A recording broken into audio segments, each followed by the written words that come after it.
حضرت ماعز بن مالک رضی اللہ تعالیٰ عنہ نے آ کے عرض کی حضور بہت بڑا جرم ہو گیا. نبی کریم نے توجہ ہی نہیں کی. پھر عرض کی حضور بھول گیا تھا. سرکار نے رخ پھیر لی. پھر عرض کی حضور بھول گیا تھا. کریم فرمانے لگے کیسی ذہنی الجھاؤ کی بات کرتا ہے. پھر فرمایا دیکھو محسوس کرو ہوش میں تو ہے.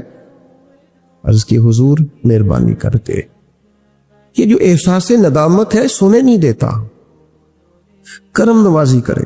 یعنی ایک شخصیت حاضر بارگاہ ہوئی ہے. عرض کی حضور جرم ہو گیا بہت بڑا. سرکار نے توجہ ہٹائی. پھر عرض کی حضور بھول گیا تھا خطا ہو گئی. پھر توجہ ہٹائی. عرض کی حضور اگر میرے لیے طہارت کا سامان نہ کیا گیا تو میں بہت بڑے نقصان میں چلا جاؤں گا. کرم نوازی کر دی جائے. فرمایا دیکھو لوگو ہوش میں تو ہے. یا رسول اللہ بالکل ہوش میں. نبی کریم علیہ الصلوۃ والسلام نے فرمایا لے جاؤ سنسار کرو. پتھر مارے گئے. سنسار کیا گیا. اعتراف کیا, مانا, سزا قبول کی. اپنے لیے فیصلہ کیا کہ مجھے سزا لینی چاہیے.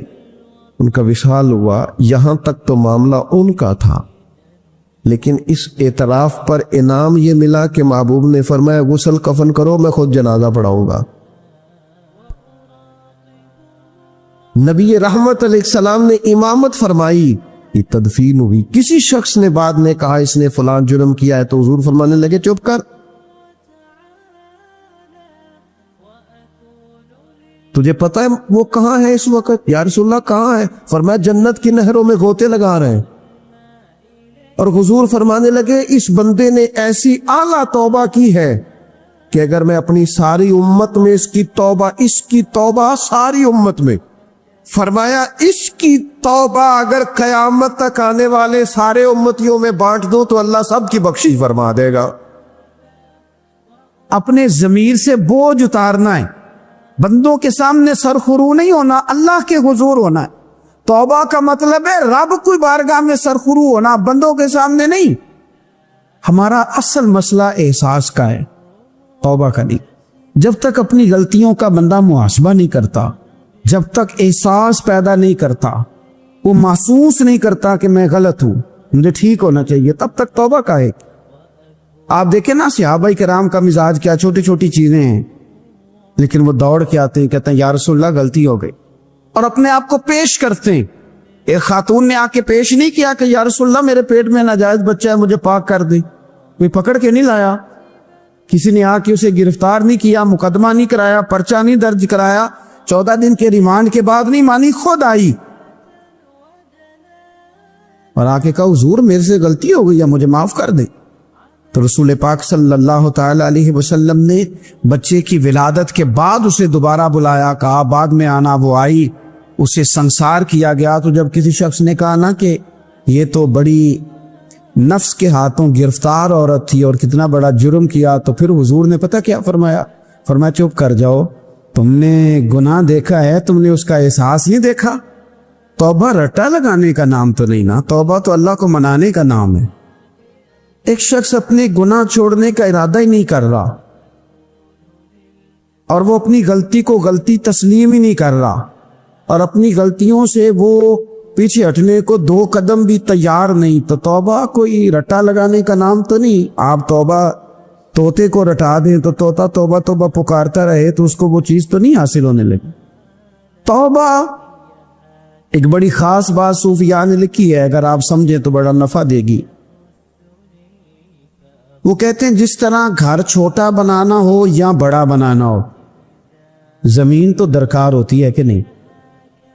زمین ہوگی تو گھر بنے گا, چاہے وہ چھوٹی سی کٹیا بنے یا بہت بڑا محل بنے, زمین کا ہونا ضروری ہے. اسی طرح آپ نے نیک اعمال تھوڑے کرنے ہیں یا زیادہ کرنے ہیں, توبہ کا ہونا ضروری ہے. توبہ وہ زمین ہے جس کے اوپر آپ نیک اعمال تعمیر کریں گے. اگر توبہ نہیں ہے تو پھر کوئی بھی نیک عمل آپ کے پاس ہو ہی نہیں سکتا. آپ پچھلے گناہوں سے رجوع کریں اللہ کی طرف. آپ کہیں کہ میرے اندر یہ غلطی ہے میں توبہ کرتا ہوں. ان العبد اذا اعترف, اعتراف جرم کریں. پھر اللہ کے حضور رجوع لائے. میرے بھائی اپنی زندگی میں ہم سے جو کمیاں رہ گئی، پتہ ہے اللہ تعالیٰ نے توبہ کا دروازہ ہر وقت کھلا رکھا ہے. افما لا تقنطوا من رحمت اللہ، تم نے مایوس نہیں ہونا. ان اللہ یغفر الذنوب جميعا، اللہ تمہارے سارے گناہ ہی معاف کرتے. کرنے کا کام یہ ہے کہ چلو آج سے ہی صحیح، چلو ابھی سے صحیح. بہت ضعیف العمری میں بڑھاپے میں آ کے بھی لوگوں نے خیر کا رستہ اختیار کیا تو اللہ کی رحمت نے آگے بڑھ کے استقبال کیا. چلے کسی وقت بھی کیا کہتے ہیں، صبح کو بھولا شام کو گھر آ جائے تو بھولا، چلو گھر تو پہنچ گیا ہے نا، اپنے گھر آ گیا، اب کہاں بھولا ہے. اپنی کمزوریاں تلاش کریں، ان کے لیے اپنے آپ کو کٹہرے میں کھڑا کریں، اپنے آپ سے سوال جواب کریں، اپنے ساتھ گفتگو کریں. اپنی زندگی میں جو لوگ اپنی غلطیاں ماننا شروع کر دیتے ہیں وہ ایک فائدہ اپنے ساتھ کرتے ہیں اور ایک اپنی آنے والی نسل کے ساتھ فائدہ کرتے ہیں. ان کو پتہ چلتا ہے کہ ہمارے بزرگ ہمیں یہ کہہ رہے ہیں، ہمارے والدین کہ بیٹا یہاں میں بھول گیا تھا اور میری اس غلطی کی بنیاد پر مجھے یہ نتائج بھگتنا پڑے اور بہت ساری چیزوں پر میں بہت سارے لوگوں سے پیچھے رہ، یہ خطا نہ کرنا زندگی میں. لیکن وہ ہمیں اپنی تعریفیں سنانے سے فرصت ملے تو اپنی غلطیوں کی طرف جائیں. ہمیں آئینہ ہر روز ہمارا ہی حسن ہمیں ہی دکھاتا رہتا. اگر ہمیں کہیں کوئی کمزوری نظر آئے تو تب ہے نا. صوفیاء کرام کے سرخیل ہیں حضرت مجدد الفسانی رحمت اللہ علیہ. تو شیخ سے کسی نے کہا خوش بخت انسان کون ہوتا ہے؟ تو مجدد صاحب فرمانے لگے جسے اپنی غلطیاں نظر آنی شروع ہو جائیں. خوش بخت ہے وہ آدمی جس کو اپنے گریبان میں منہ ڈالنے کا شوق پیدا ہو، خیال آئے تو اس کی تربیت شروع ہو جاتی. لیکن جو ہر بات، میں ایک چھوٹی سی بات آپ کی خدمت میں عرض کروں، میں آپ اس سے اختلاف کر سکتے ہیں، تو میرا تجربہ یہ ہے، میں نے تعلیمی زندگی گزاری ہے، میرا تجربہ یہ ہے کہ جو نہیں نہ پڑھا اپنی وجہ سے نہیں پڑھا.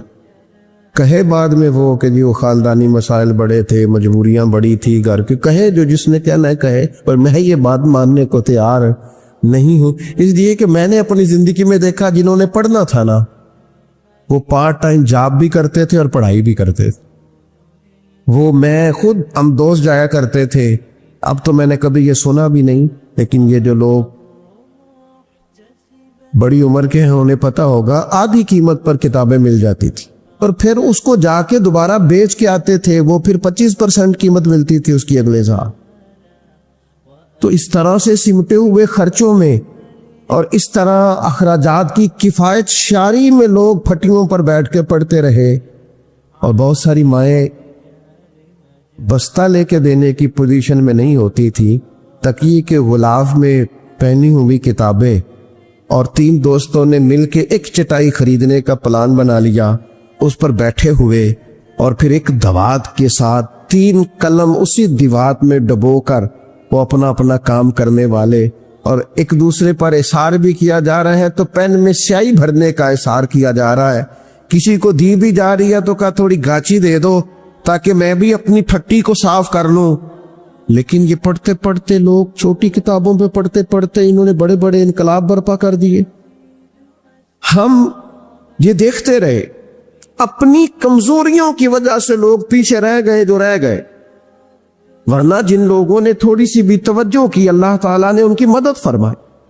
زندگی میں جو جس مقام پر بھی کھڑا ہے، وہ ابھی بیٹا ہے یا والد بن چکا ہے، وہ ابھی شاگرد ہے یا استاد کے منصب پر فائز ہو چکا ہے، وہ ابھی طالب علم ہے یا عملی زندگی میں کسی شعبے کے ساتھ منسلک ہو چکا ہے، اگر وہ چاہتا ہے کہ اگلی زندگی میں کم از کم ناکام نہ ہو تو پیچھے جو اس سے کوتاہیاں ہو گئی ہیں ان کا اعتراف کرنا شروع کریں. ضروری نہیں اس کے پوسٹر چھپائے اور لوگوں کو بتائے، وہ اپنے آپ سے تو گفتگو کرے، اپنے رب کے حضور تو حاضر ہو کے اپنی غلطیوں کو مانے، وہ تسلیم تو کرے کہاں کہاں اس سے خطائیں رہ گئی ہیں، کہاں کہاں اس سے غلطیاں رہ گئیں، کہاں کہاں وہ بھول گیا، کہاں کہاں اس نے سمجھنے میں اور اپنا شعور بلند کرنے میں دیر کر دی. جب تک اعتراف جرم نہیں ہوگا اتنی دیر تک غلطیوں کی تربیت ہو سکتی. دیکھو کیا کہتے ہیں, ربنا ظلمنا انفسنا, اللہ ہم نے زیادتی کی ہے اپنی جانوں پر, وَإِن لَمْ تَغْفِرْ لَنَا, اگر تو نے معاف نہ کیا, وَتَرْحَمْنَا, اور ہم پر رحم نہ فرمایا, لَنَكُونَنَّ مِنَ الْخَاسِرِينَ, پیچھے تو جو ہونا تھا وہ ہو گیا, اور اگر آئندہ بھی کرم نوازی نہ ہوئی تو ہم تو نقصان والوں میں ہو جائیں, نقصان تو بڑھے گا, روز گھاٹے میں جائیں گے. ہم جب تک تسلیم نہیں کرتے, مان لو سیاستدانوں تم سے غلطیاں ہوئی ہیں, تمہیں موقع ملے تھے, تمہارے پاس وقت تھا, مانو کہ تم سے غلطیاں ہوئی ہیں. وہ جس کا بیٹا اس کے سامنے تلخ بولتا ہے اور پھر رات کو وہ بستر میں منہ دے کے روتا ہے, وہ کیوں نہیں مان لیتا کہ اسے غلطیاں ہوئی ہیں؟ وہ ایک دفعہ اپنے بستر میں منہ دے کے یہ کیوں نہیں سوچتا کہ کبھی اس کے ابا جی بھی کہا کرتے تھے, بیٹا میں تیری طرف سے تکلیف میں, کیوں نہیں تسلیم کرنے کو تیار کہ میں اسے کسی کے سپرد کر کے نا تو چچا کے ساتھ اسکول چلا جا اور میں دوستوں کے ساتھ کھانے چلا گیا, میں نے اپنے بچوں کو وقت ہی نہیں دیا. یہ کوتاہیاں ہم کب تسلیم کریں گے؟ چھوٹا آدمی ہوں اور کمزور ہوں, کوئی ایسی بات نہیں کرنا چاہتا, لیکن میرا دل کرتا ہے ادب سے عرض کروں کہ دین کے دعوے کرنے والوں تم سے غلطیاں ہوئی, منبر و محراب کے وارثوں تم سے کوتاہیاں ہوئی ہے, مسند ارشاد پر بیٹھ کر پیری مریدی اور اچھے اسباق پڑھانے والوں تم سے خطائیں ہو گئی ہیں. تم نے قوم کو جس تعویذ گنڈے پہ لگایا تھا,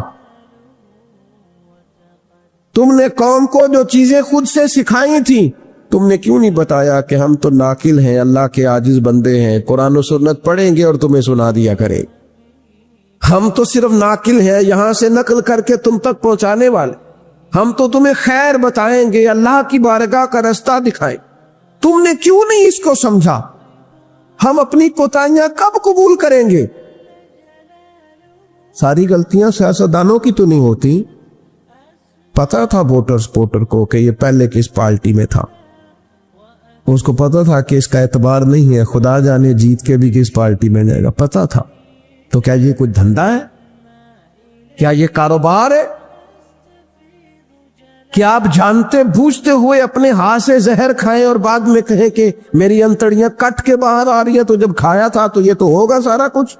ہمارے کچھ دوست ہیں محبت کے ساتھ رمضان میں کچھ اپنی بساط کے مطابق جو ہمیں نظر آتا ہے کہ یہ ہمارے جاننے والوں میں کوئی غریب آدمی ہے, تو بڑی معمولی سی چھوٹی سی خدمت ہم کرنے کی کوشش کرتے ہیں.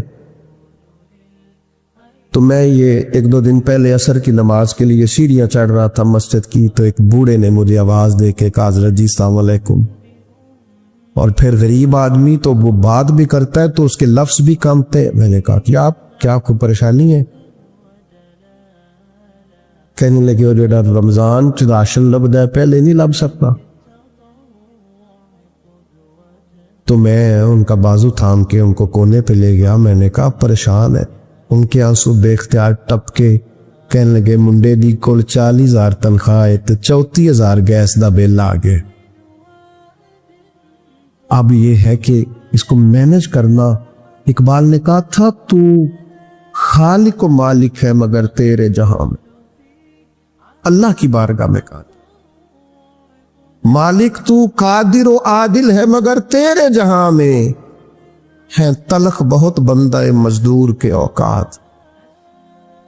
اللہ تیری حکمتیں ہیں, تو ہی بہتر جانتا ہے. ضرور کوئی حکمت ہوگی لیکن بعض لوگ تکلیف میں کیسے مینج کریں؟ کیوں نہیں اپنی غلطیاں مانتے؟ ہم نے غلط لوگوں کو سپورٹیں کی ہے. ہم نے یہ دیکھا ہے کہ وہ میرے گھر آیا ہے, مجھے بھی چودھری مانتا ہے چھوٹا سا, لہذا پیچھے لگ گئے. کمزور باتیں کرنی چھوڑ دیں, مایوسی کے جملے اپنی زندگی سے نکال دیں. ہم مسلمان ہیں. آپ بیمار ہو گئے ہیں تو یہ بھی خدا کا فضل ہے, گناہ معاف ہوں گے. اگر اللہ تعالیٰ نے فقیر بنا دیا, غریبی آ گئی ہے, تو یہ بھی فضل ہے, امیروں سے پہلے جنت میں جائیں گے. اگر اللہ تبارک و تعالیٰ نے کسی جگہ آپ کو مکان نہیں دیا اور دوسرے کو دے دیا ہے تو آپ وہ لوگ ہیں جو عظیم سنت ادا کر رہے ہیں سیدنا بلال حبشی کی. اگر کسی جگہ کوئی کمزوری آ گئی ہے، کوئی پیچھے رہ گئے ہیں، تو یہ خدا کا فضل ہے. اللہ تعالیٰ نے چاہا ہمارے لیے جو فیصلہ تو ہم اس پہ راضی ہیں، لیکن اپنی زندگی اور شکوے اتنے بڑھا لیے، ہم نے اتنے بڑھا لیے کہ لوگوں سے شکوے کرتے کرتے رب رسول سے بھی شروع کر دیے. غلام بھی کبھی شکوہ کرتا ہے، آقا کا بھی شکوہ ہوتا ہے، بندہ بھی کبھی شکوہ کرتا ہے، رب کا بھی شکوہ ہوتا ہے، یہ بھی کبھی ہوتا ہے. آپ نہ مانے پر یہ شکوہ ہے کہ میں بڑے ڈاکٹروں کے پاس گیا ہوں آرام نہیں آیا. نہ مانے پر یہ شکوہ ہے میں نے کبھی کسی کو ستایا تو نہیں پر میرے حالات بھی ٹھیک ہوتے. آپ نہ مانے پر یہ شکوہ ہے کہ فلانے کے پاس دولت زیادہ ہے، اس نے پتہ نہیں وہ آگے نکل گیا اور میں پیچھے رہ گیا. نہ مانے پر یہ شکوہ ہے. کس سے کر رہے ہو؟ رب رسول سے. او آسو بول رہے تھے دی مہربانی اساں تے لاڈ ہی لڑاونے نے. کس سے شکوہ کر رہے ہو؟ خدا کے بندو، غلام غلامی کرتے شکوے کرتے ہیں کوئی. حضرت ام سلمہ رضی اللہ تعالیٰ عنہ، شوہر کا نام ہے ابو سلمہ، بیٹے کا نام ہے سلمہ. کہتی ہیں میں، میرا شوہر، میرا بیٹا، تینوں، چھوٹا بیٹا میرا، ہم نکلے مکہ مکرمہ سے مدینہ طیبہ جانے کے لیے. ایک کی بیٹا ہے، خاندان جمع ہے، شوہر کی گود میں بیٹا، اونٹ کے پیچھے میں. فرماتی ہیں مدینے کی سرحد آ گئی تو میرے میکے والے آ گئے، کہنے لگے ابو سلمہ نہیں لے جانے دیں گے مدینے اپنی بیٹی کو. میں نے کہا میں مسلمان ہوں، میں تو اپنے شوہر کے ساتھ مدینے جاؤں گی. انہوں نے کہا نہیں جا سکتے، تو نے جانا ہے تو جا، ہماری بیٹی نہیں جائے گی. زبردستی مجھ سے انہوں نے مجھے میرے شوہر سے الگ کیا. کہتی ہیں پھر میرے شوہر کے قبیلے والے آ گئے، وہ کہنے لگے اگر تم اپنی بیٹی کو نہیں نہ جانے دیتے تو یہ جو ہمارا پوتا ہے یہ ہماری نسل ہے، تمہارا نہیں، اسے ہم نہیں جانے دیں گے. وہ بچہ اپنی طرف کھینچتے تھے، میں اپنی طرف کھینچتی تھی مدینے کی سرحد پہ. یہ جھگڑا زمین کے لیے نہیں ہو رہا، مکان کے لیے نہیں ہو رہا، حضور کے مدینے جانے کے لیے ہو رہا. حضور کے مدینے جانے کے لیے ہو رہا، مدینے جانے کے لیے ہو رہا. لنگ کئی مہینے تے برس گئے تے تیری دید نو دیدے ہی ترس گئے. انہوں نے بچہ کھینچا، میں نے اپنی طرف کھینچا، میرے بچے کا بازو اتر گیا. فرماتی ہیں میرے شوہر مدینے چلے گئے، بیٹا میرا میرے سسرال والے لے گئے، مجھے میکے والے لے گئے. آج بھی کچھ سیانے بندے کہتے ہیں اس کو نکال دو اور بچے چھین لو. ان کا بھی خیال تھا کہ بیٹا لے جائیں گے نا تو ابو سلمہ بھی مدینے سے واپس آ جائے گا، یہ بھی واپس آ جائے گا. اور یار اتنا بڑا بھی ظالم کوئی نہیں ہوگا جو ماں باپ سے بچے جدا کرے. فرماتی ہیں کہ وہ لے گئے چھین کے، میں میکے چلی گئی. لوگ روٹی کھاتے تھے، میرے حلق سے نہیں گزرتی تھی. زمانہ سویا کرتا تھا، میں سو نہیں پاتی تھی. بیٹا کہاں، شوہر کہاں، میں کہاں. ام سلمہ کتنی دیر تکلیف کاٹی.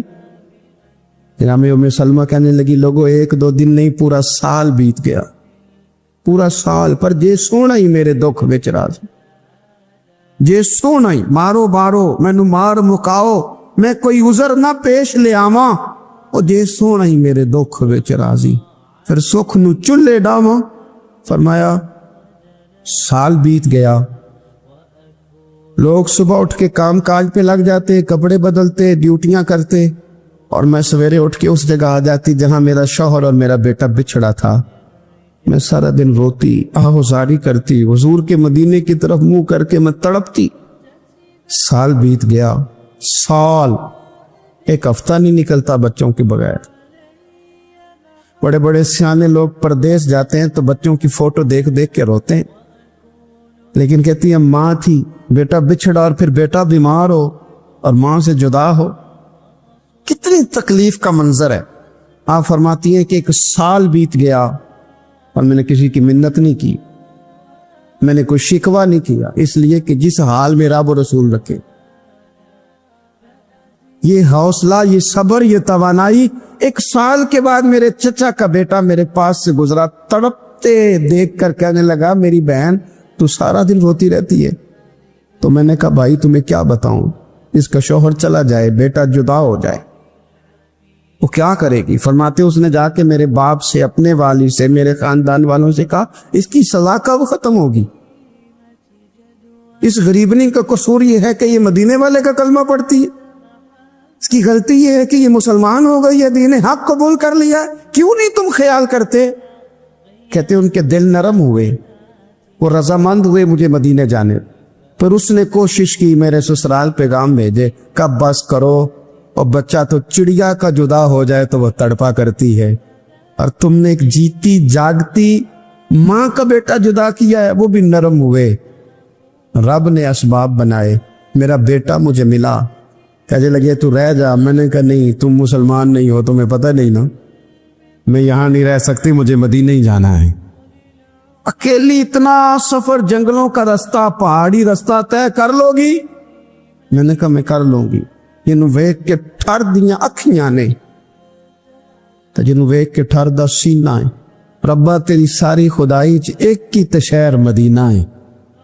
کہتی میں اونٹ پہ بیٹھی، بیٹا میں نے گود میں بٹھا لیا، میں سفر کرنے لگی، پر دل میں کھٹکا تھا کہ اتنا لمبا سفر، بیٹا چھوٹا ہے، کیسے کروں گی؟ کہتے مجھے عثمان بن طلحہ مل گئے، کہنے لگے کہاں جا رہی ہو بہن؟ میں نے کہا مدینے۔ کہنے لگے اکیلے جاؤ گی؟ میں نے کہا جانا تو ہے نا، کوئی ساتھ چلے نہ چلے پر شہر رسول تو جانا ہے نا۔ آپ فرماتی ہے میں نے عثمان بن طلحہ سے نیک بندہ کوئی نہیں دیکھا، میرے اونٹ کی لگام تھام لی۔ جب مجھے اونٹ پہ بٹھاتے تھے نا، اونٹ بٹھا کے چلے جاتے تھے، میں بیٹھ جاتی تھی تو آ کے لگام تھامتے، جب کہیں مجھے اتارتے تھے تو اونٹ بٹھا کے چلے جاتے تھے، میں اتر جاتی تھی تو اونٹ کو باندھتے تھے، سونا ہوتا تھا تو اونٹ بٹھا دیتے، میں اتر جاتی، وہ دور جا کے لیٹ جاتے۔ فرماتی تھی پھر میرے لیے میرے رب نے اسباب پیدا کیے اور میں مدینہ پہنچی، میں شوہر سے ملی، اور لوگوں میرے نصیب دیکھو، میں رہنے کہاں لگی؟ حضور کے مدینے میں، شہر رسول میں، شہر رہ پائے نظر ہوش میں آ، یہ کوبے نبی ہے، میں حضور کے حرم کی زمین اور قدم رکھ کے چلنا۔ ارے سر کا موقع ہے او جانے والے، مدینے کے خطے خدا تجھ کو رکھے، غریبوں فقیروں کے ٹھہرانے والے۔ کہتے ہیں میں وہاں بسنے لگی۔ آپ فرماتی ہیں مسلمانوں، شاید مجھ سے زیادہ تکلیف کسی نے نہ سہی ہو، پر دیکھو 1 سال پورا میں تکلیف میں رہی، اور جب میرا صبر سال کو پہنچا، صبر کی عمر 1 سال ہوئی، تو پھر رب نے بندوبست کیا، پھر میرے گھر والے بھی نرم ہو گئے، سسرال والے بھی نرم ہو گئے، رب نے میرے آنے جانے کے لیے ایک بندے کا بندوبست بھی فرما دیا، پھر میرا شوہر تک بھی میں پہنچ گئی، مجھے مدینہ تو رسول بھی نصیب ہوا۔ 1 سال میں نے صبر کیا تھا، رب نے مجھے مستقل مدینے کا ٹھکانہ عطا فرما دیا۔ لیکن جو بندہ صبر ہی نہ کر پائے، جو صبر ہی نہ، جو کہ جی بڑی دور سے آیا ہوں، بڑی دیر ہو گئی، بڑا ٹائم ہو گیا، کب جا کے مسئلہ حل ہوگا؟ وہ جو آپ نے بتایا تھا وہ تعویذ کب اثر کرے گا؟ وہ دعا کب قبول ہوگی؟ وہ فلانا معاملہ کب؟ بھئی یہ ڈیٹ تو آپ کو رب رسول ہی دے سکتے ہیں، بندہ تو کوئی اطلاع ہی دے گا، پیغام ہی دے گا، دعا ہی کرے گا۔ اگر زندگی میں حوصلہ ہی نہیں ہوگا، اگر آپ کو یہ قرار ہی نہیں آئے گا، ٹھہرنا ہی نہیں آئے گا کسی میدان میں۔ دیکھیں کچھ ایسی اذیتیں ہوتی ہیں جو اذیت ناک ہوتی ہیں، لیکن اگر غلامی میں آ جائے نا آپ تو وہ اذیت ناک نہیں ہوتی، اس چبن میں مزہ آنے لگتا ہے۔ کئی درد بھی مزیدار ہوتے ہیں، کئی درد بھی، کبھی زخم ٹھیک ہونے پہ آ جائے نا تو اسے چھیڑو تو مزہ آتا ہے، اس لیے کہ کچھ درد بھی مزیدار ہوتے ہیں۔ آتش سے کسی نے کہا تو روتا بڑا ہے، اس نے کہا محبوب کی یاد میں تڑپتا ہوں، ابھی تو ایک دل ہے، میرے تو خواہش تھی کبھی 2 ہوتے نا تو صحیح کر کے تڑپتا، رب نے دل ایک بنایا، کہتا وہ مزہ دیا ہے تڑپنے کہ میری آرزو ہے یا رب میرے دونوں پہلوؤں میں دل بے قرار ہوتا۔ درد میں بھی مزہ ہے، پر شرط یہ ہے کہ لوگ درد میں بھی جینا سیکھیں۔ ہم نہ آرام میں جینا چاہتے ہیں، پنکھے کے نیچے جینا چاہتے ہیں، کاش کہ ہمیں صحرا میں بھی نیند کا مزہ لینے کا طریقہ آئے، پھر زندگی کے سارے راستے آسان ہیں، پھر ایک راہ بھی مشکل نہیں۔ لیکن چونکہ حوصلہ نہیں، صبر نہیں، وہ والا قرار نہیں جو ایک مسلمان سے رب رسول کا مطالبہ ہے،